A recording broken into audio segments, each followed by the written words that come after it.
Gracias a Emilia por esa información que ha hecho a propósito de mis trabajos, valorando, en fin,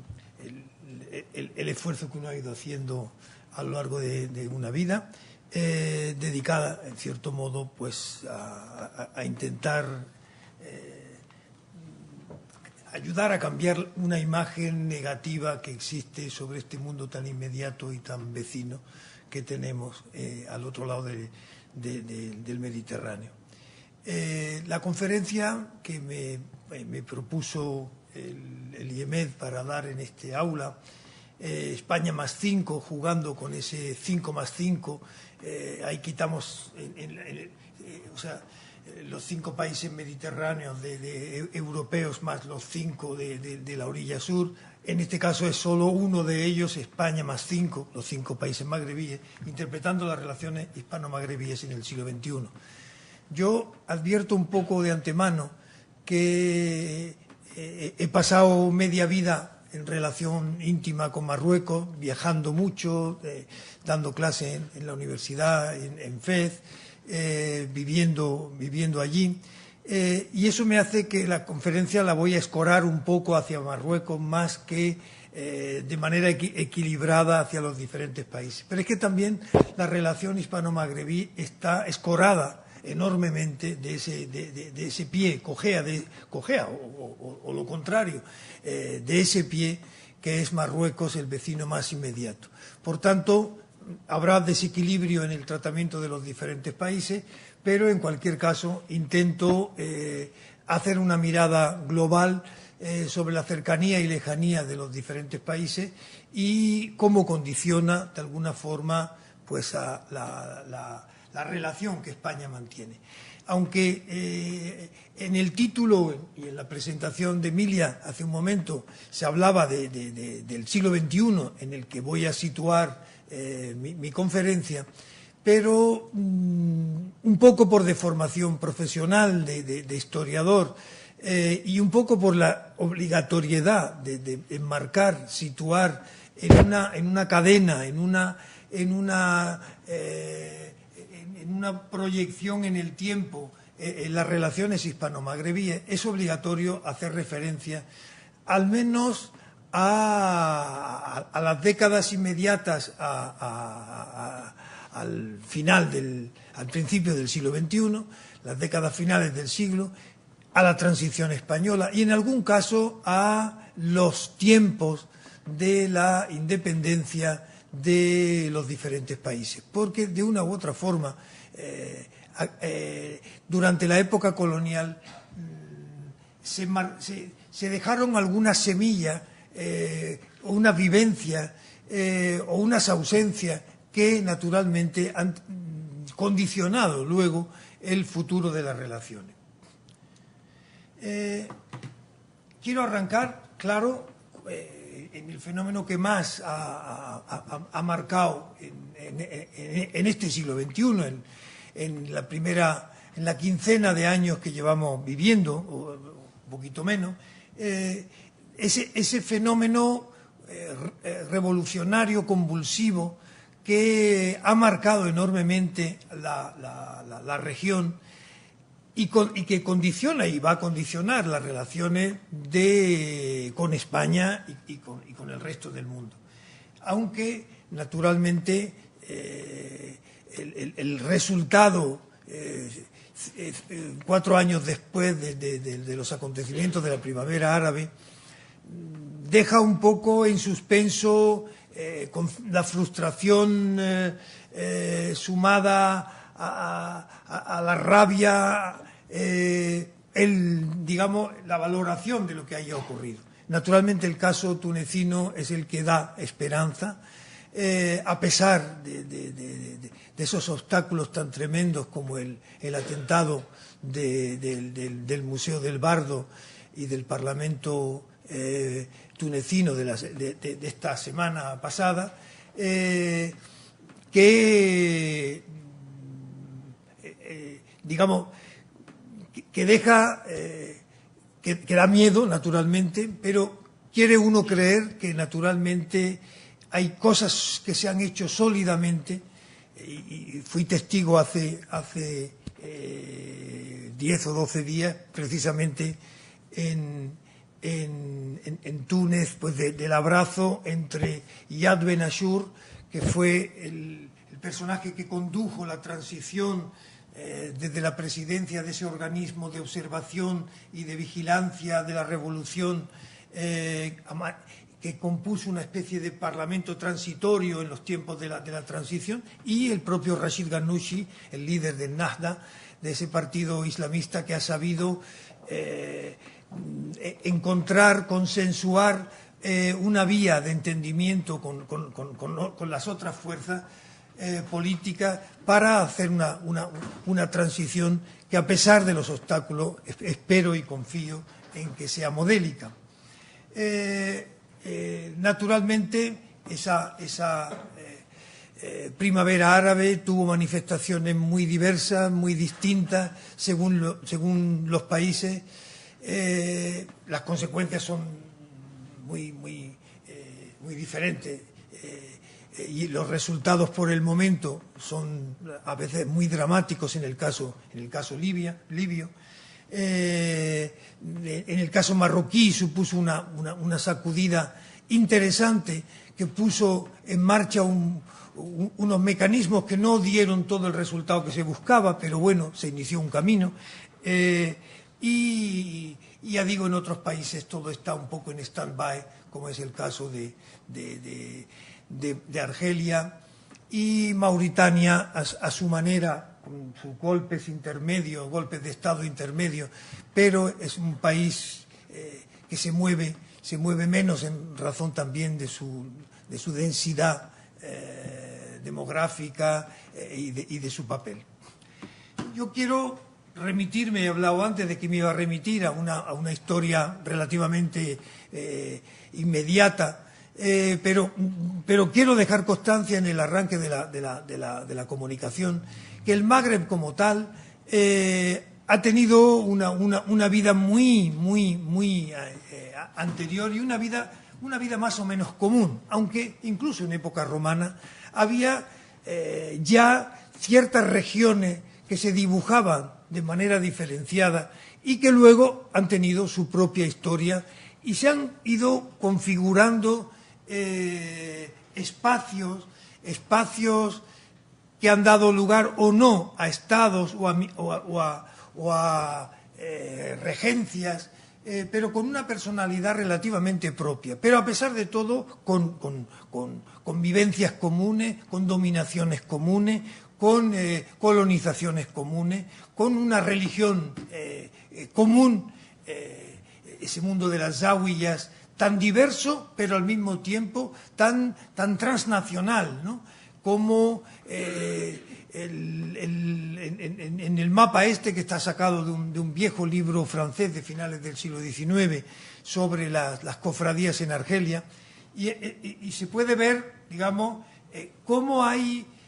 antenas, por decirlo en términos de hoy, antenas de las zawiyas de una misma cofradía, de una misma corriente, esa suerte de asociacionismo religioso que fueron las zawiyas, cómo existían, unificaban y diversificaban al mismo tiempo el Magreb en general. En la relación del Magreb con España, no puede olvidarse que España también tuvo una política común, una política defensiva, por decirlo de alguna forma, del siglo XV hasta el siglo XVIII, extendiendo toda una red de fortalezas, desde Melilla hasta Trípoli, que servían de observatorio y de espacio, digamos, de punto de vigilancia para evitar ese miedo a una invasión que pudiera haber venido. En tiempos de Felipe II, España se cierra por el norte, por los Pirineos, se cierra por toda su periferia mediterránea,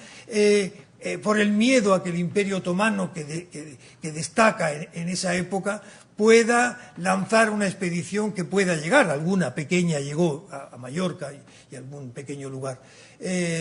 costero. En cualquier caso, ese espacio, esa mirada defensiva, poco a poco va como descongelándose, deshaciéndose, en parte porque cambian las circunstancias, la paranoia que se puede tener en ese siglo XVI, de ese temor a la invasión, conforme también el Imperio Otomano va debilitándose, desaparece esa paranoia y queda, eso sí, la vigilancia de la libre circulación por el Mediterráneo para evitar el corso, esa yihad marítima que desde los países del norte de África se ejercía con ese matiz religioso económico y que desde luego dificultaba el tráfico marítimo, el tráfico comercial y, en cierto modo, justificaba o había justificado durante cierto tiempo también esa presencia de vigilancia en las costas mediterráneas. Empieza un poco a desmontarse todo paulatinamente. Hubo presencia en la isla de Yerba, en Túnez, hubo presencia en varias ciudades de Argelia, la última de las cuales fue Orán, que a finales del siglo XVIII fue cedida al Dey argelino en un marco de una política de distensión que Carlos III unifica hacia todos los países del norte de África a través de tratados con la regencia de Argelia y de Túnez, con el sultán de Marruecos, su coetáneo Mohamed III, creando un clima que en cierto modo es un cierto remanso de paz en las relaciones, que coincide. Antes Emilia hablaba precisamente de uno de mis trabajos, de lo que fue mi tesis doctoral, convertido luego en libro 40 años después, que precisamente analiza cómo los estudios árabes en España empiezan un poco a intentar contar otra versión de lo que esos 800 años de historia musulmana en España significaron y dejaron en nuestro país. Y precisamente en esa época de Carlos III empieza a haber una mirada hacia ese mundo mediterráneo norteafricano, islámico, una mirada que quiere dejar el rencor que existió en otros tiempos por razones religiosas contra el Islam, y quiere rehabilitar de alguna forma, a través de algunos arabistas como es José Antonio Conde, como es Pascual de Gallangos, Eduardo Saavedra y otros, intentando rehabilitar ese pasado árabo-musulmán que existió en España. Bueno, eso, en cierto modo, por situar las relaciones de España con el mundo árabe, con ese norte de África, con esos 5 países de la otra orilla. Naturalmente, la irrupción de Francia en el mundo norteafricano, a partir de la conquista de Argelia en 1830, va a cambiar completamente el panorama. Francia se interpone entre ese vecino inmediato nuestro y nosotros y empieza a ocupar posiciones y espacios que distancian, sin duda, a España de ese mundo inmediato. Empieza a ocupar el puesto que si España se hubiera encontrado en otra situación económica y política, hubiera podido de alguna forma cumplir. Y eso relega a España a un papel muy secundario, que en lo colonial se va a limitar a la pequeña franja de 20.000 kilómetros en el norte de Marruecos, al enclave de Ifni, al sur de Marruecos, al Sáhara Occidental, como única presencia, mientras que otros países como Inglaterra o como Francia, los países que tienen un gran imperio colonial, se extienden por espacios enormes. Gracias a eso tendrán luego orientalismos importantes, con un conocimiento directo de esas realidades, mientras que en nuestro país el arabismo va a ser más marroquinista, más centrado en ese mundo, más inmediato. En mi conferencia quiero que tenga también un papel los movimientos humanos de ida y de vuelta, porque una de las semillas que yo he dicho al principio de mi intervención, que España va dejando en el siglo XX, llamemos semilla, es, digamos, una presencia humana en Marruecos y en Argelia, que empieza en Argelia, muy poco después de la conquista francesa. La inmediatez de nuestro Levante y la costa oranesa y argelina lleva, y la necesidad de una mano de obra que la colonia francesa empieza a urgir, lleva a una corriente migratoria intensísima. En el cuadro de aquí se puede ver un poco el volumen de pasajeros entre España y Argelia, que son decenas de millares de individuos que cruzan de un lado a otro, que viven intensamente, etcétera, etcétera. Bueno, con Marruecos ese fenómeno migratorio va a tardar más, no llega hasta finales del siglo XIX, a la zona más bien del norte, pero luego va a llegar a tener una cierta dimensión no solo en el Marruecos español, no solo en la ciudad internacional de Tánger, sino también en el sur, en la zona francesa, en donde en una Casa Blanca de los años 50 vivían en torno a 30 o 40.000 españoles, más que en Ávila o en Soria, ¿no? Bueno, esa es una semilla, de alguna forma, que ha dejado huellas, que ha dejado vivencias, quizá muchas de ellas olvidadas desde los países en cuestión. Queda la plaza de toros de Tánger o la plaza de toros de Orán, quedan todavía sin uso, pero quedan levantadas, pero en alguna forma es una presencia de carácter humano que no suele recordarse como una presencia impositiva, una presencia colonial dominante, puesto que al fin y al cabo los españoles que emigraron, que colonizaron el norte de Marruecos o el norte de Argelia, eran clase obrera, eran campesinos que se encontraban al mismo nivel prácticamente de clase obrera y campesino marroquíes, quizá un peldaño por encima, pero eso dejó no mal recuerdo en ese sedimento que también hace las relaciones entre los diferentes países. En ese movimiento de vaivén nos encontramos hoy precisamente con la emigración magrebí, que viene a nuestro país y que hablaré con un poco de más detenimiento en las partes correspondientes, pero que se eleva a bastante más de 1 millón de personas en la actualidad. Bueno, pasaré sobre esto y me sitúo ya un poco propiamente en el arranque de la conferencia, donde también quiero hacer ciertas referencias a los condicionamientos del pasado. Condicionamientos del pasado porque de alguna forma condicionan el imaginario que se tiene en los países del Magreb con respecto a España y, quieras que no, en España con respecto a los habitantes del Magreb, esos moros que así conceptuado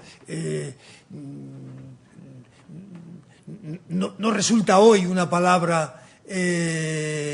políticamente correcta y que sin embargo define una realidad geográfica de un momento determinado, pero la palabra tuvo sus evoluciones semánticas particulares. En cualquier caso, entre esos condicionamientos del pasado, quiero recordar cómo Al-Ándalus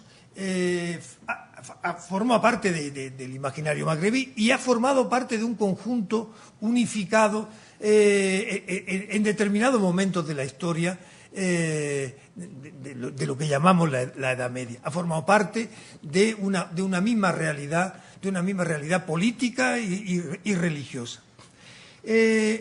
Naturalmente, en determinada época, España ha tratado de poner en valor esa valoración positiva, de ese recuerdo de España como país que fue musulmán durante largo tiempo. Se ha utilizado en la política exterior, muy concretamente en la política exterior del franquismo, en donde, para combatir los años de aislamiento internacional, desde que fue expulsado de Naciones Unidas en el año 1946, España buscó alianzas con países que empezaban a configurar la Liga Árabe, que empezaban a independizarse, con idea de ir consiguiendo votos para poder rehabilitarse ante el resto de las naciones. Y formó parte hasta en los discursos tradicionales de Franco, en el discurso de Navidad, siempre salía la tradicional amistad de España con el mundo árabe, como una retórica, pero una retórica que iba algo más allá de la pura retórica, que funcionó como política, pero que no correspondía a una mentira, sino a una realidad. Otra historia es que cierto islamismo radical en la actualidad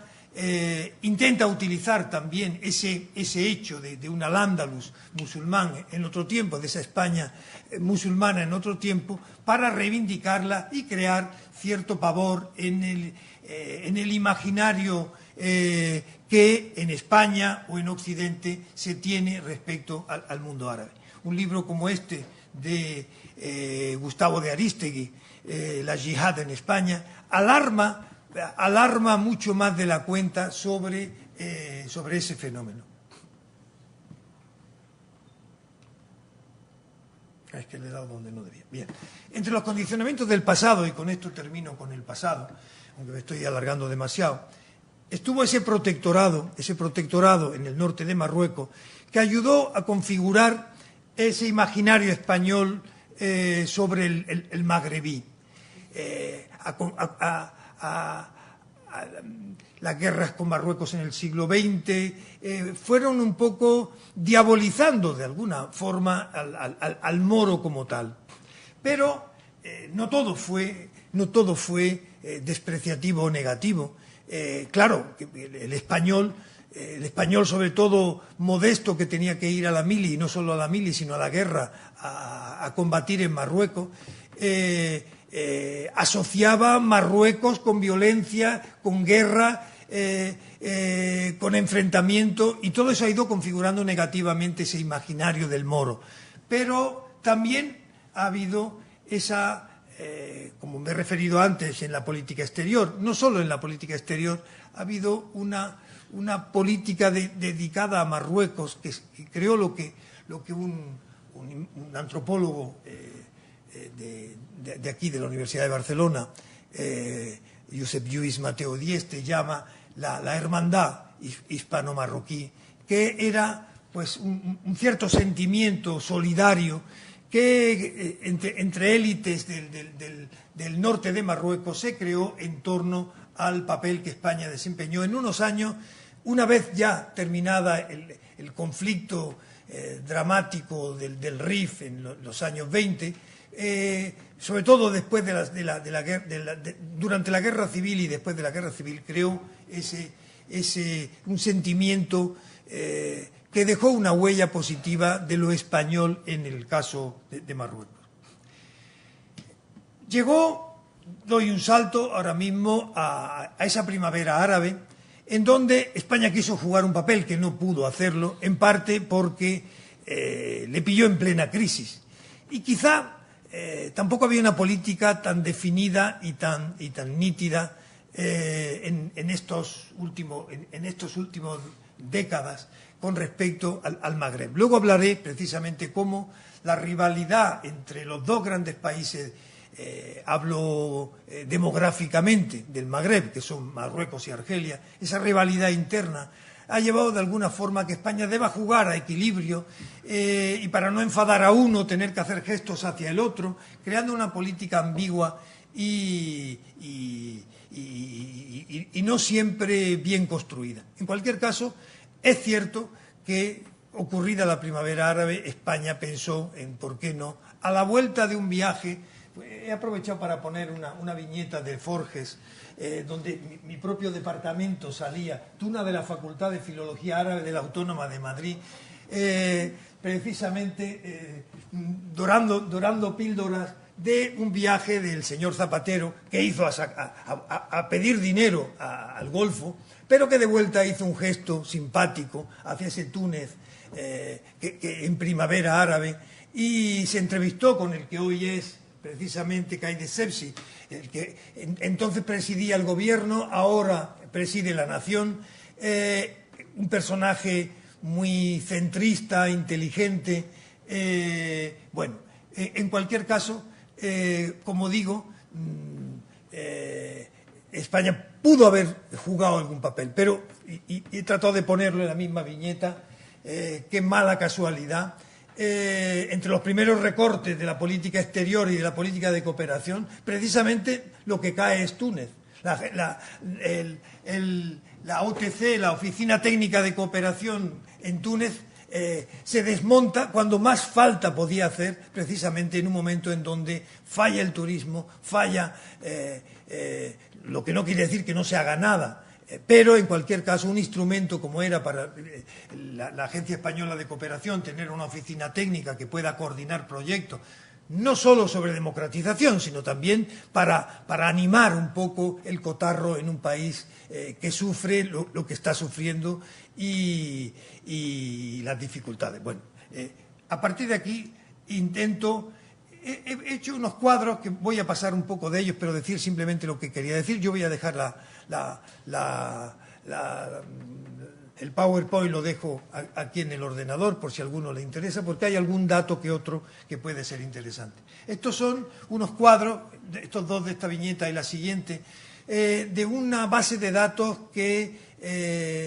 en un equipo de investigación cercano a nuestro grupo de investigación, pero con base en la Universidad de Castilla-La Mancha, en Toledo, dirigido por Miguel Hernando de Larramendi, está tratando tiene ya en la red una base de datos importantísima sobre muchísimos datos relativos al Magreb. Entre otros cuadros me ha parecido interesante escoger uno relativo al número de personas destinadas en ministerios, sobre todo en asuntos exteriores, pero también Ministerio de Defensa, también Ministerio del Interior, etcétera, en los diferentes países del norte de África, donde se ve ese desequilibrio hacia Marruecos del que antes me refería, puesto que si en el periodo, por ejemplo, 2006-2009 había 119 personas en Marruecos, 36 en Argelia, 35 en Mauritania, 13 en Libia, 25 en Túnez, bueno, todo en relación con los temas que están vivos y candentes y que imaginen ustedes que en Mauritania lo que interesa desde la crisis de los cayucos era precisamente el tema de la inmigración, el tema de la seguridad, etcétera, y se puede uno imaginar que no es la embajada la que está llena de diplomáticos, sino más bien de guardias civiles o agentes de interior que tratan de alguna forma de gestionar este tema complejo de la inmigración. El segundo cuadro, tratados y acuerdos y convenios bilaterales que se han ido haciendo por legislatura, lo cual permite ver en qué medida unos gobiernos han hecho más atención que otros a determinados temas del Magreb o a determinado país frente a otro. Este otro, las visitas de alto nivel con los países del norte de África o las iniciativas parlamentarias en relación con los diferentes temas que han preocupado a nuestros políticos en el Parlamento relacionados. Se puede ver, lógicamente, los años de la crisis argelina, de los años 90, en qué medida lo que preocupaba o lo que interesaba o por lo que preguntaba era por la cuestión de seguridad, atentados, derechos humanos, etcétera, etcétera. En otros casos o cuestiones en la economía, lo que domina. El caso libio, por ejemplo, ¿no? Bueno, y paso, no sé exactamente el tiempo del que disponemos. Una hora. ¿Una hora desde cuándo? Desde las 6:30. Bueno, no, digamos, lo bueno, me interesaría, lógicamente, que pudiera haber, si hay preguntas y cuestiones, pues poder prolongarlo luego. Voy a tratar de ir rápido para que eso pueda, pero al menos hacer un repaso de los diferentes temas que estoy poniendo sobre la mesa y que desde luego van a ir saliendo en las imágenes posteriores. Empiezo por Marruecos. Había pensado hacerlo en orden alfabético y digo, de esa manera luego va a organizarse, pero empiezo mejor por Marruecos, procurando no agotar demasiado el tiempo. Hablo de una relación pendular. Pendular precisamente porque es una relación de péndulo. Es una relación con positivos y negativos, con momentos de amistad y de enfrentamiento. Y tomo en esa línea, en esa secuencia que he tratado de dibujar desde el momento de la independencia. Teóricamente serían momentos positivos cuando se firman tratados como el de amistad y buena vecindad, o cuando se producen visitas positivas, porque no todas las visitas son positivas, y momentos negativos de crisis, como evidentemente en el caso de Marruecos lo más llamativo, la crisis del islote de Perejil. Una relación muy zigzagueante, muy en función de cuestiones territoriales, de contenciosos pendientes, que son de todo género, porque son de carácter territorial, pero son de carácter económico. Puede ser la pesca, puede ser la agricultura, que produce altos y bajos en la tensión y en la relación. A veces son simplemente las torpezas de nuestros o sus políticos los que van configurando pues momentos más negativos en la relación. En estos cuadros lo que se trata de ver con el caso de Marruecos, dividido un poco por etapas, son los tratados que España y Marruecos han firmado. Es el país con el que más tratados se han firmado de todo el Magreb, lógicamente, con el que más relación intensa hay, y se puede ver tanto los que se hacen año por año como el carácter, lo que son el carácter del tipo de convenio o tratado que se hacen, que unos tienen un mayor nivel, otros tienen menor nivel. Yo había dividido en 3 etapas más o menos, desde la independencia hasta la Marcha Verde en el año 75, una época de poca relación, discontinua, con conflictos puntuales, la guerra de Ifni, etcétera, o la Marcha Verde. Desde la Marcha Verde hasta el año 94, una época de intento de normalización. Ahí interviene Adolfo Suárez, interviene el presidente Calvo Sotelo, interviene Felipe González. Es una etapa plural de color político, pero en el que se intentan normalizaciones, llegando a la firma de un acuerdo de amistad y buena vecindad, pero siempre con altos y bajos que tienen en donde determinados episodios alteran la normalidad. Se firma un tratado de buena vecindad y a los pocos meses salta un conflicto por cuestiones pesqueras, etcétera, etcétera. El último periodo de retorno a la inestabilidad hasta el año 2005, en donde repuntaría, no está en el gráfico, pero repuntaría una época positiva hasta la visita de los reyes a Ceuta y Melilla, que trajo una vez más el conflicto. ¿Cómo es percibido la relación hispano-marroquí desde Marruecos? Del prólogo de un libro hecho por un líder político, Ismail Alawi, a un investigador de su grupo político, un libro sobre las relaciones de España y Marruecos, un libro interesante, define más o menos dónde están los puntos buenos y malos, ¿no? Las relaciones entre Marruecos y España son determinantes para los dos países en todos los niveles, pero están condicionadas por la fuerte incidencia de ciertos dosieres sensibles: Sáhara, Ceuta y Melilla, la pesca, la inmigración, el tráfico de drogas. Estos contenciosos condicionan y enfrían las relaciones. Así es de alguna forma percibido desde la otra orilla. Si bien en otros sectores más securitarios, he puesto como ejemplo este libro de Omar Dahbi, Marruecos-España, la guerra de sombras, donde pinta un panorama muy negro, donde toda la relación hispano-marroquí estuviera dirigida por el CNI, y para, de alguna forma, enfrentarse directamente a Marruecos, mientras que por parte marroquí todo sería intento de pacificación y tal. Pero a mí no me parece representativo de cierto sector en Marruecos, pero no es la imagen que realmente se tiene por parte de elementos activos en la política. La imagen popular de España, no hay más que decir cómo en 20 años ha llegado 1 millón de marroquíes a España y se han instalado en los 1000 confines, lo cual es, a mi manera de ver, una imagen positiva que pueden tener de este país y que transmiten, a pesar de que hay quien manipula opinión pública y ha tratado de poner como muy negativa el proceso de integración de los marroquíes en España, con lo que yo no estoy en absoluto de acuerdo. Cuestiones territoriales que ensombrecen o hacen conflictiva la relación con Marruecos. Sin duda, Ceuta y Melilla es un factor, pero es un tema tabú.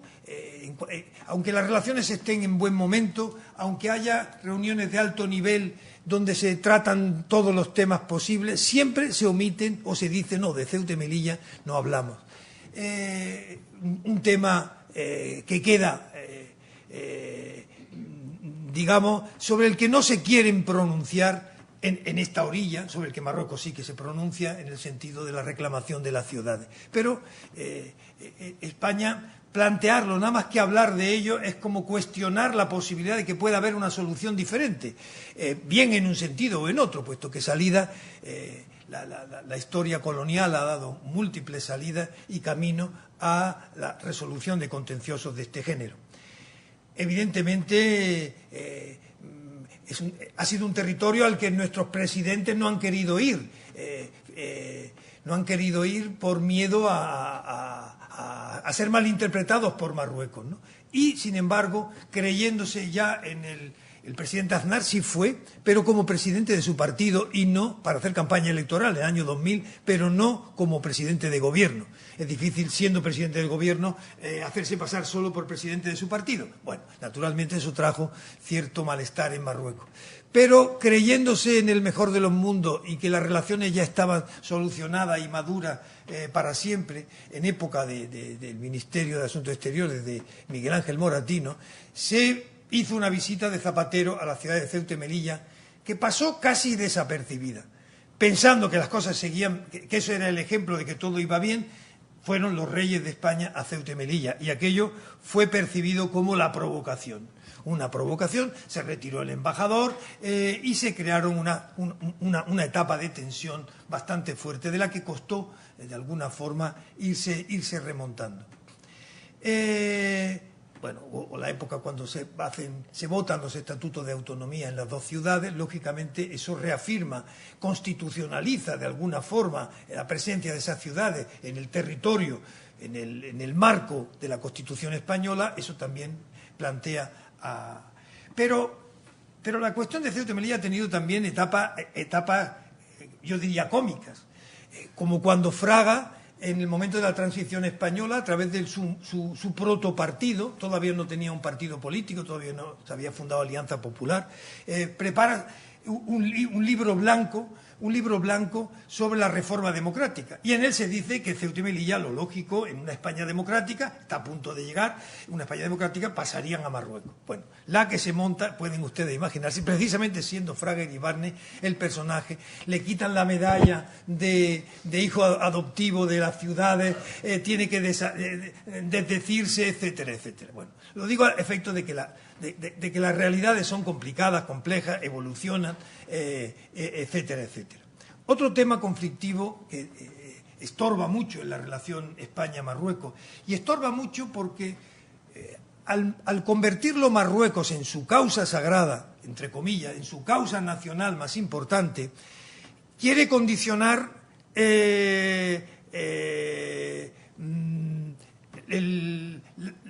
la actitud de los diferentes estados con respecto a ese tema en Naciones Unidas, puesto que es un tema pendiente de resolución y tal. Y Marruecos ha presionado en muy diversas ocasiones para que España vote en Naciones Unidas lo que le conviene a Marruecos,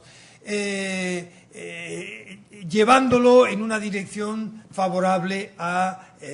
las posiciones marroquíes. Posiciones marroquíes a las que, de alguna forma, siendo tan importante como es la relación Marruecos para la relación con España, España nunca ha estado demasiado lejos de las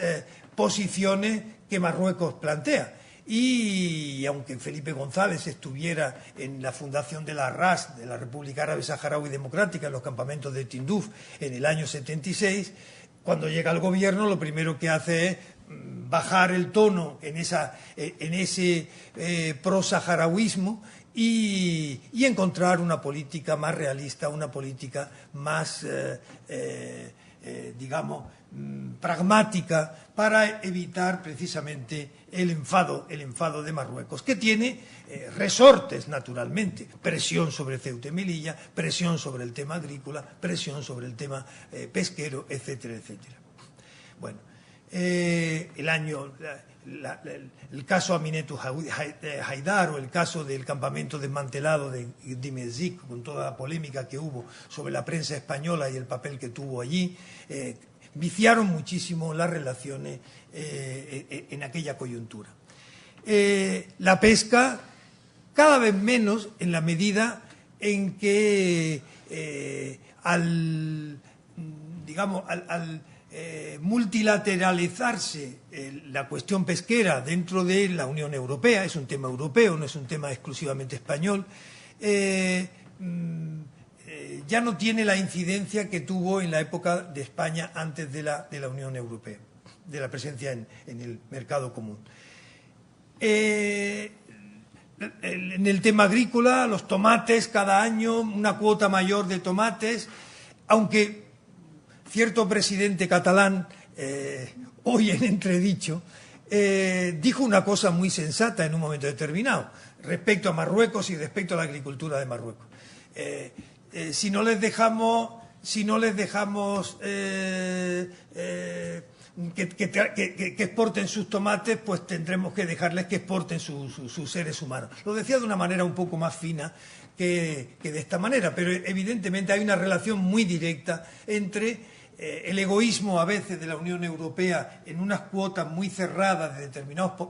productos que podrían, incluso en un calendario alternativo, habida cuenta que hay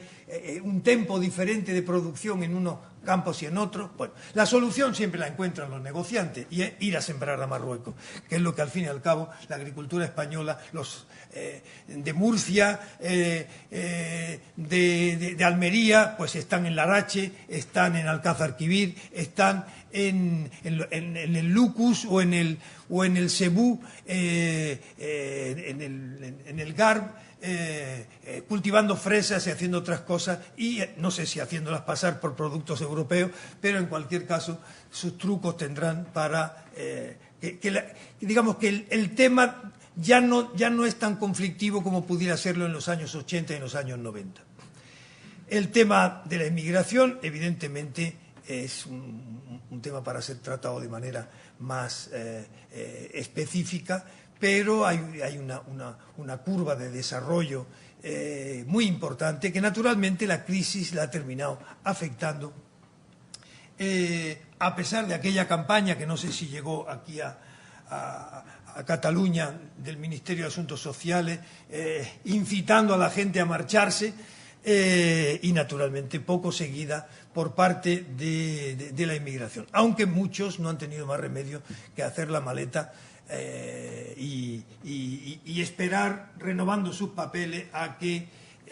vengan tiempos mejores, que sin duda llegarán, ¿no? Bueno, factor humano, la presencia de españoles, ya lo he comentado en su día, se puede estimar en unos 180.000 los españoles que vivieron en Marruecos. La inversión española en Marruecos. La inversión española en Marruecos ha sido muy irregular. Aquí en este cuadro podemos ver cómo son picos que dependen de coyuntura muy concreta. cuando el segundo GSM de Marruecos sale a licencia, Telefónica invierte una cantidad impresionante de dinero en un momento determinado, para luego terminar vendiendo su participación. La tabacalera igualmente, Altadis, en un momento determinado, otra fuerte inversión, pero aquí también tenemos una relación pendular, dado que no hay una estabilidad. El capitalismo es siempre temeroso de las inestabilidades políticas, que el Magreb es bastante, en fin, favorable a aportar. Presencia cultural española importante, tanto en una red de institutos Cervantes como una red de colegios y de centros, que son un poco la herencia de aquellos centros que España tuvo para los hijos de los españoles, que luego se transformaron en unos centros de excelencia para población élite marroquí, pudiéramos decir propiamente. En fin, hay una excepción en el caso del Sáhara. En el Aaiún hay un espléndido local de 10.000 metros cuadrados completamente vacío, esperando que se arregle el tema, con solo 50 alumnos, 2 profesores para 50 alumnos, que repasan todas las materias de los diferentes años, escuela unitaria que se llama, cuando efectivamente España debería haber podido tener un cierto papel en el Sáhara Occidental, en la medida en que la población que allí vivía se había formado, en concreto hay más de 2.000 niños con nacionalidad española que viven en el territorio y sin embargo que no pueden acceder a esa escuela por razones políticas, de ese no querer meterse en un terreno vidrioso que sería tocar cuestiones en el Sáhara donde a Marruecos pudiera de alguna forma enfadarle. El tratamiento de nuestra prensa a Marruecos no siempre ha sido el más excelente. Aparte de estar cargado de clichés, ha habido, en fin, licencias un poco licenciosas desde mi punto de vista. Todo eso ha viciado la relación mirada desde la otra orilla. El tratamiento de la personalidad del rey ha molestado principalmente al propio rey y eso ha nublado las relaciones en una época concreta, en esos años oscuros que fueron el año 2002, 2003, cuando el problema pesquero, el problema de Perejil, etcétera, etcétera. Perejil, sin duda, el episodio más estúpido, como diría Colin Powell, que fue la expresión que dijo, ese estúpido islote con el que me despertaron marroquíes y españoles para que intentara solucionar. Bueno, en cualquier caso, tampoco la prensa marroquí se ha quedado corta en el tratamiento de determinados personajes que a lo mejor en este país también hubieran sido tratados de la misma manera, pero cargando un poco la tinta sobre la responsabilidad de este gobernante en una política antimarroquí, pudiera decirse, y precisamente por esa rivalidad Marruecos-Argelia, pro-argelina en un momento determinado. Hablaremos cuando llegue a hablar de... Bueno, en cualquier caso, en el imaginario político marroquí de los últimos años se fue creando una especie de imagen sobre el Partido Popular español, muy en línea con la imagen que Aznar le daba a cierta prensa, y se llegó a convocar una manifestación a la que acudió 1 millón de personas contra el Partido Popular en diciembre del año 2010, el año del desmantelamiento del campamento de Dimezik. Yo creo que Marruecos trató de personalizar contra el Partido Popular, estaba en el gobierno el PSOE, intentó de alguna forma cargar contra el Partido Popular para no molestar al propio partido en el gobierno, con el que las relaciones, a pesar de todo, a pesar de la visita de los reyes y tal, habían sido bastante normalizadas y buenas. Había un cierto pavor a la llegada del Partido Popular al gobierno en Marruecos y, sin embargo, el pragmatismo llevó precisamente a un entente y un entendimiento a nivel político de gobierno, tanto entre el primer ministro islamista Abdelilah Benquirán como el presidente del gobierno Mariano Rajoy. Una entente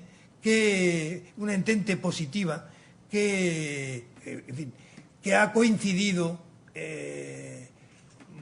cierto modo con el hecho de que las relaciones económicas han ido subiendo como la espuma. En parte porque Marruecos ha sido también una válvula de seguridad para mucha empresa de construcción española que no sabía dónde meter sus grúas, que las tenía paradas y cruzaron el estrecho y están en un panorama donde los andamios de madera y de mechinales era lo típico en construcciones incluso de 20 pisos. De pronto han aflorado las grúas Gómez o las grúas Pérez, o Valls o lo que haga falta, como la espuma. Y eso ha coincidido de alguna forma con que España, que era un país importante en la relación económica con Marruecos, pero ha llegado a ocupar el primer puesto tanto como exportador como importador. En el año 2013 ya solo como exportador, pero en el año 2014 como exportador y como importador, por delante de Francia, lo cual asustó de alguna forma a nuestro vecino del norte, pensando que, se podía quedar desplazado de negocios en Marruecos. Lo que, por otra parte, es bien difícil, dado que las raíces de la economía marroquí, en alianza con los sectores estratégicos, de la economía francesa en Marruecos, en alianza con los sectores estratégicos de Marruecos, es estrechísima, y muy especialmente con los holdings reales, los holdings del Omnium norteafricano y Siger, que son los ligados a la familia real, que están en íntima relación con las grandes empresas francesas. Un nuevo nublo aparece en las relaciones, que es lo que vaya a ocurrir con las fronteras marítimas. Canarias, la delimitación nunca delimitada de manera acorde entre España y Marruecos, pendiente de una resolución definitiva, y ese petróleo que aparece, que molesta a los canarios y que de alguna forma crea una situación de rivalidad añadida en las relaciones. Si pasamos a Argelia, intento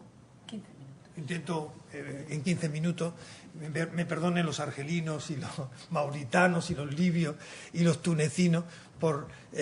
dedicarles menos tiempo. El tema central, la relación con Argelia, está centrada en la economía, en la dependencia energética. Pero hay ese sedimento humano al que yo me he referido, ese sedimento humano de la presencia, los 300.000 españoles que vivieron españoles probablemente con pasaporte francés, pero españoles de origen, Fernández o López o como fuera, que sobre todo en Orán, pero también en Argel y en las grandes ciudades, vivieron ese drama final del éxodo después de la guerra de independencia, cuando los Pieds Noirs se vieron obligados a salir del país por errores, pienso, de una y otra parte. En cualquier caso, he tratado de mezclar una imagen de la salida con un episodio que se recuerda, no sé si es ABC, la página está sacada de ABC, pero yo he insertado esta foto que es del 62, de 1962, pone este otro recuerdo, un poco para decir en todas partes cuecenaba, un poco españoles no se preocupen que en el año 62 también ocurrió 80 años otro episodio dramático y tal y cual. Bueno, en cualquier caso, esa realidad de españoles en Argelia es un elemento, un factor humano que ha estado ahí presente en la relación. Naturalmente, la política, la relación de España con Argelia, de la que luego voy a poner una pequeña cronología, que haré un comentario, pero he empezado por poner no es un editorial, pero es una tribuna de opinión en el periódico ABC, creo. Bueno, o ABC o La Vanguardia, no recuerdo bien. Hablando del año 1985, cuando tras 10 años de contencioso político-económico con Argelia, en donde el tema sahariano tiene un papel importante, del que me voy a referir, se termina con el gobierno socialista, en la época del Ministerio de Asuntos Exteriores de Fernando Morán, se termina llegando a un arreglo poco favorable, se podría decir, a España, pero de alguna manera favorable a largo plazo, cuando se soluciona el contencioso del gas, ya que en el momento, en 1975, en el momento en el que estaba a punto de, 2 o 3 meses antes de la Marcha Verde, cuando el Magreb está lleno de tensión porque mauritanos y marroquíes reclaman el retorno del Sáhara a sus países respectivos.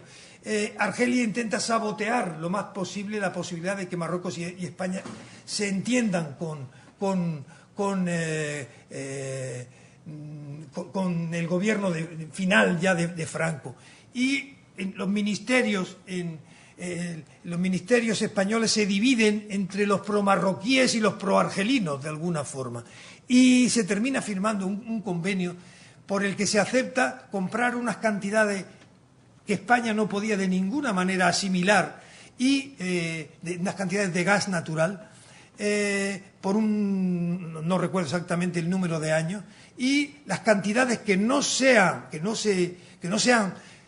utilizadas realmente hay que pagarlas también. Bueno, eso forma parte de un chantaje, desde mi punto de vista, de un chantaje de Argelia, o de un intento de compra de las autoridades españoles, de los ministerios favorables a una relación buena y mejor con Argelia y contraria a una solución diferente del tema del Sáhara. El resultado es que se llega a firmar un convenio oneroso para el erario público español, que se termina resolviendo 10 años más tarde. En cualquier caso, la balanza comercial hispano-argelina es completamente diferente de la que plantea Marruecos y España. Es una balanza negativa a favor de Argelia, naturalmente, en donde lo energético tiene un papel decisivo, ¿no? Las exportaciones de España son de cuantía muy inferior, y crea naturalmente pues ese saldo negativo. Pero son unas relaciones ascendentes, unas relaciones buenas desde el punto de vista, pero desequilibradas, habida cuenta que sobre todo es la importación de gas natural y de petróleo, ya que el 44% del gas natural que España recibe viene de Argelia, lo cual crea una dependencia naturalmente importante de ese país, que obliga a jugar con equilibrio para hacer una política demasiado pro-argelina molesta a Marruecos, hacer una política demasiado pro-marroquí molesta a Argelia. Encontrar equilibrio es la gran dificultad que España ha tenido en la zona. Bueno, aquí detallo cuáles son los principales productos que España exporta y los que Argelia importa. Y aquí tenemos también desglosado año por año las relaciones comerciales entre los dos países. He entresacado una cronología queriendo resumir algunos de los elementos de manera rápida, de los elementos que han configurado la relación en lo político y en lo económico con Argelia. He tomado como punto de partida agosto del 75, ese acuerdo del gas por 20 años, de take or pay, o sea que hay que pagar lo que está escrito. Bueno, y empiezan unos años en donde empieza la guerra en el Sáhara, empieza la gran tensión de Argelia con Marruecos, y Argelia busca muy diversas formas de presión también sobre España que pueda incidir de una u otra forma a Marruecos. El apoyo al MPAYA, que es el Movimiento de Liberación Canario, en el año 77-78, que culminó incluso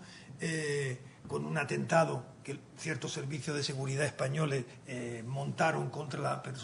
persona de Antonio Cubillo, que era el líder que apoyaba a Argelia en ese momento y que residía en Argel. Bueno, esa tensión,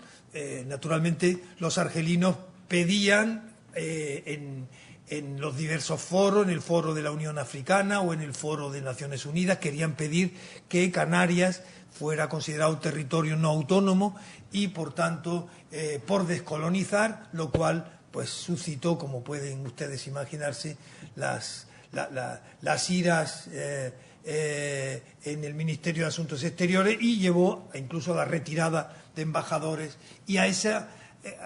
salida por libre de ciertos servicios que terminaron pensando que la mejor manera era quitarse de en medio al líder independentista. A fines del 80 hay otra crisis que viene como consecuencia de que Argelia, también con razones de presión, acoge a presos etarras excarcelados de cárceles francesas y que marchan a Argelia, donde había algunos elementos ya instalados. Eso también es un tema que enrarece la relación bastante durante los años 80.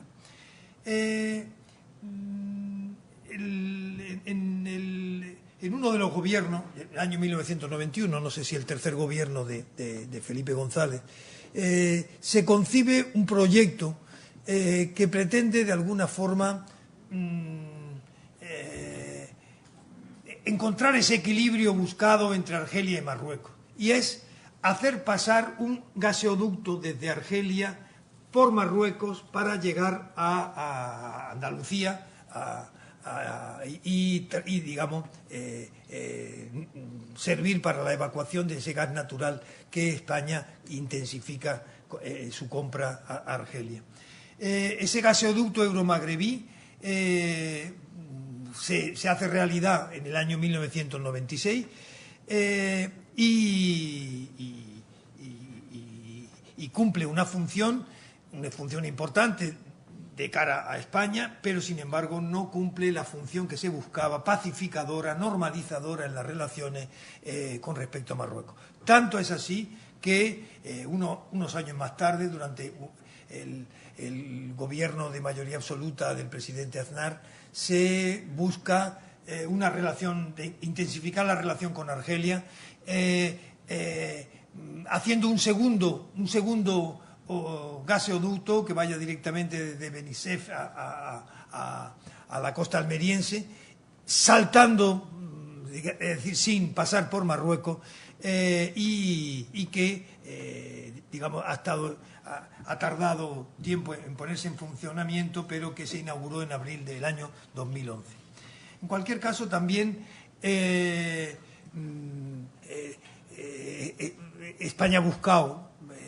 cierta preferencia, fomentando un acuerdo de vecindad con Argelia,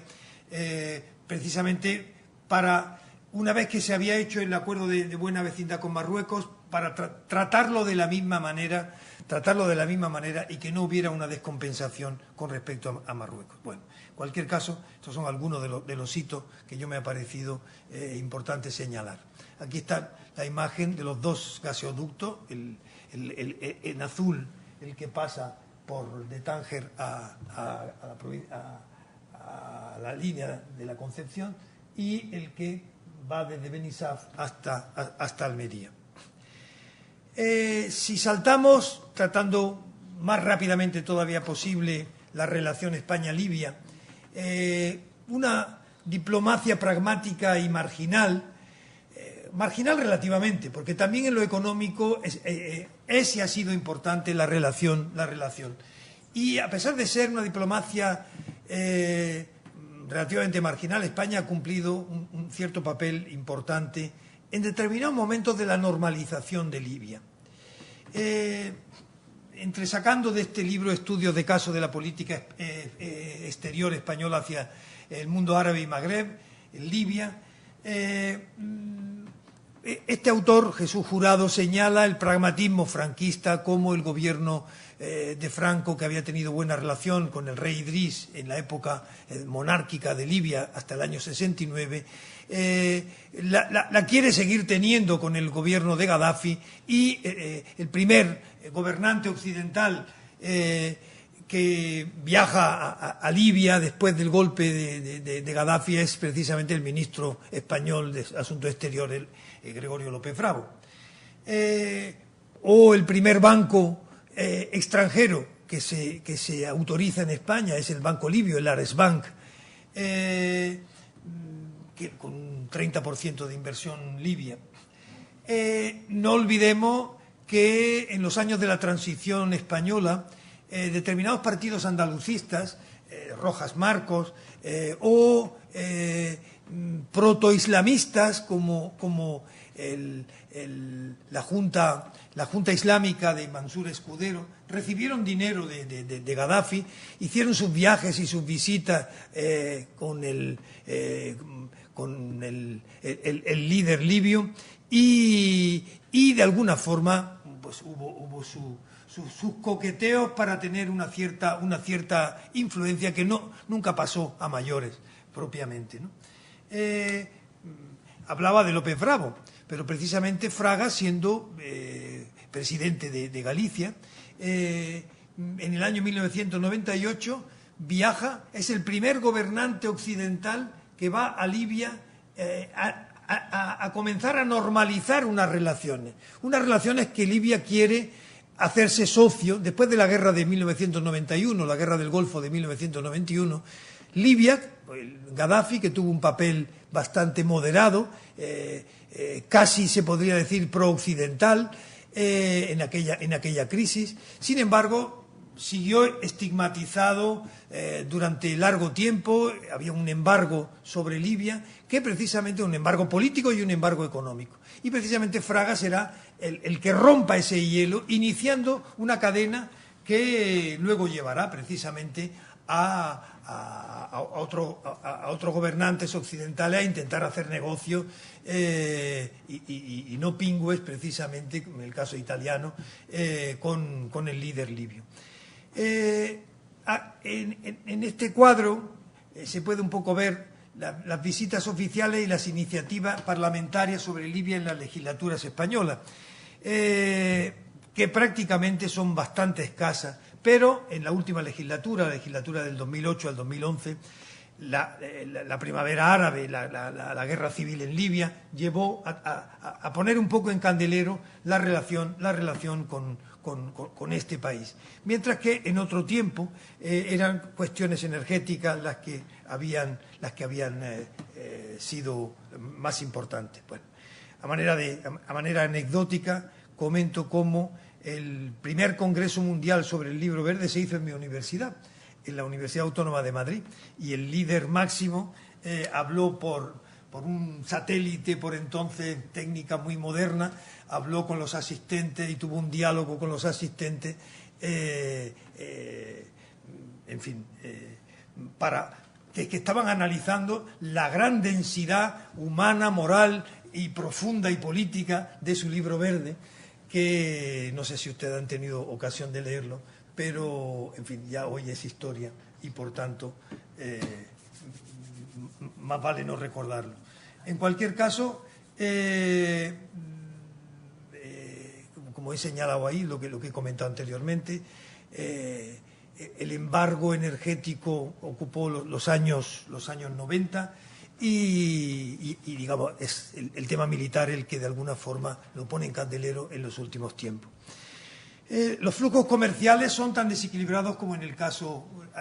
argelino. Las importaciones de crudo, sobre todo, exceden con creces la muy exigua, condicionada naturalmente por el embargo existente. He puesto también alguna pequeña cronología: visita de Piqué a Libia en el año 2001. Precisamente Piqué hace de intermediario entre Occidente, los Estados Unidos y Francia, y Libia para normalizar. Gaddafi promete que se va a portar muy bien y que ya no va a auspiciar el terrorismo por el mundo y que va a ser un paladín de la lucha contra el terrorismo y tal. Por tanto, España ha estado un poco en los entresijos de esa mediación, Fraga, Piqué, etcétera, de esa relación con Libia, que luego al final no han servido de nada, porque el resultado es el que ustedes conocen. Bueno, los flujos de la inversión española en Libia son muy concretos, muy de un momento determinado, de momentos concretos. Bueno, y luego pues el papel un poco secundario de España en la guerra de Libia. Y en el momento actual, el papel de Bernardino León, el diplomático español que fue secretario general del gobierno último de Zapatero, que está de mediador con Libia, y en fin, intentando de alguna forma que pueda llegarse a un acuerdo entre sectores, tribus, facciones, etc. Mauritania, comercio, inmigración y seguridad. Muy brevemente,